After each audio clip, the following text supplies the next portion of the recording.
Hello everyone, welcome back to my YouTube channel. My name is Elma and you're going to be going through my GW23 team review, my GW24 transfer thoughts, as well as my GW24 team selection. But before you get into that, I'd like to thank you all guys for the continued support on the channel. It has been unreal and I really appreciate it. And also, if you're new around here, make sure you subscribe, and if you're enjoying the content, make sure you leave a like. It really helps out the channel. So first we're going to start off with my GW23 team. Managed to score 74 points, taking my overall points to 1,326, and a slight red arrow from 2.10 million to 2.15 million, so dropping around 50k spots. This isn't not really bad, just shows that and about the other players. The only thing that I think killed the team was not having Salah and KDB, who managed to perform after a long time of not performing. They just picked this game to perform. So that was the killer for the team. But nevertheless, I think 74 points is still a very good score. Then so we had Kepa in goal, 2 points. Chelsea conceded against West Ham. They looked really poor defensively, and hence why. Then we had Walker, Trippier, and Ben White in the defense, all coming up with 3-2-3. Poor performance from the defenders. Hope that they can be able to bounce back in the next game week. Just a slight concern with Ben White, since now he's a rotation risk with Tomiyasu. That is one to look out for. But for the moment, I think he's solid to stay in the team.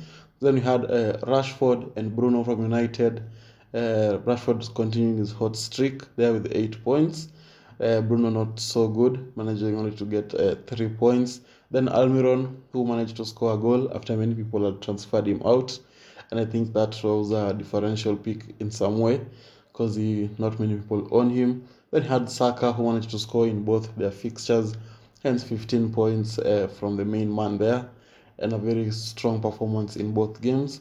Just I think slightly unlucky in the Man City game. Then you have the attackers, Kane blanking against Leicester. Very poor display from Spurs against Leicester. That Kane can be able to bounce back. Then Ketia there with 6 points. Poor performance against Man City. Should have had a couple of goals, but to take the 6 points. Then the main man of the team, Haaland, was the captain, managed to score a goal against Arsenal and bring those good points back home. Then to the bench, where things get a little bit interesting, we had Ward with 3 points, Shaw 12 points. Maybe we should have started him over Walker, but it is what it is. Then we have Pereira there with 6 points and Patterson 0 points, who's out still through injury but is back in training and just lacking a little bit of match fitness. I hope that he'll be match fit for for the double game for Everton, so that we can be able to bring him into the team. So that was the performance of the team. 74 points. Just hope that we're able to bounce back in game week 24. So as we get into game week 24, this is how the team is going to be lining up. In goal, we're going to be having Kepa against Southampton. Southampton are really poor this season, and I hope that Chelsea can be able to manage to keep that clean sheet.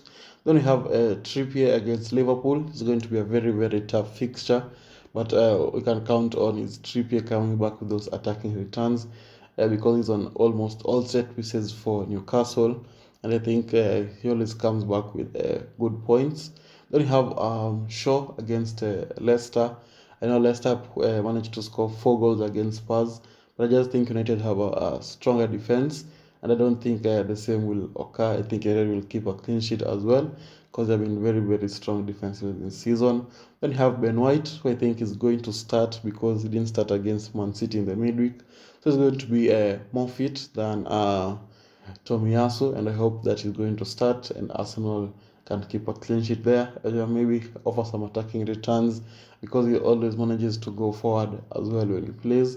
Then you have Walker, who I doubt he's going to start because he's played back-to-back matches. But Man City do not have the right back at the moment. It's only Kyle Walker.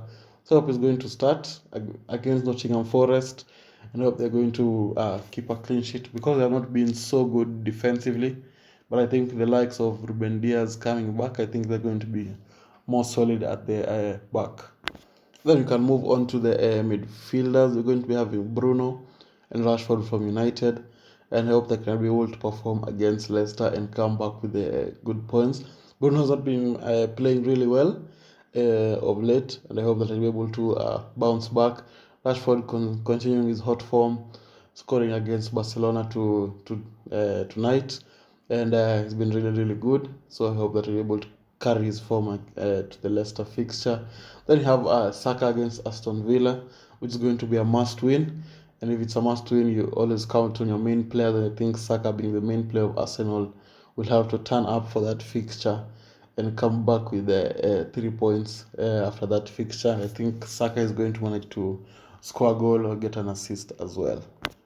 And then we can move on to the fourth. We're going to be having Ketia, who had a really bad performance against Man City, and I hope that he's going to bounce back against Villa and prove everyone at Arsenal wrong, and that is the main man for Arsenal when Jesus is not there, or when Jesus is also there. That is the main man. Then you have Kane, who blanked against Leicester, and I just hope that against West Ham they can able to bounce back, since West Ham is a very poor team at the moment. I know that Kane can able to capitalize on that. Then you have Haaland against Nottingham Forest, who's going to also be my captain. Nottingham Forest are very poor defensively, and I hope that Man City can be able to exploit that, and especially Haaland. I hope that he can be able to get that hat-trick in that fixture. Then to the bench, you have Ward against United, Pereira against Brighton, Almiron against Liverpool, and Patterson against Leeds. And since I have 2 transfers, I'll have to make a transfer this season. I mean, not this season, this game week, and this is a transfer that I'm thinking of doing. I'm going to be switching out Almiron, who have a bad run of fixtures, Liverpool, then a blank game week, and then Man City. Then they come back to the relatively easier fixtures with Wolves, Nottingham Forest, at the end of game week 28, as you can see. And what I'm thinking of bringing in is McNeil from Everton, mainly just because of that double game week in game week 25, where they're playing Aston Villa and Arsenal.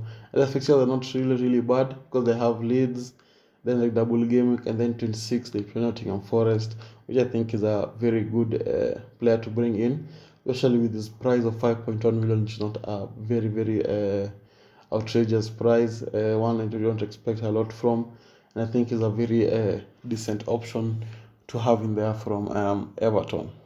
And so this is how the team is going to be looking like after that transfer. The only concern is maybe to start McNeil over Trippier, because I think Liverpool are definitely going to score, and I think I'd rather go for the attacking returns from McNeil rather than the 2 points from Trippier that is going to bring in with that Liverpool fixture. So guys, that is it from me. I hope that you've enjoyed, and if you have, make sure you leave that like button before you leave. And I'd like to thank you all guys for watching, and I'll see you all guys later. Bye bye.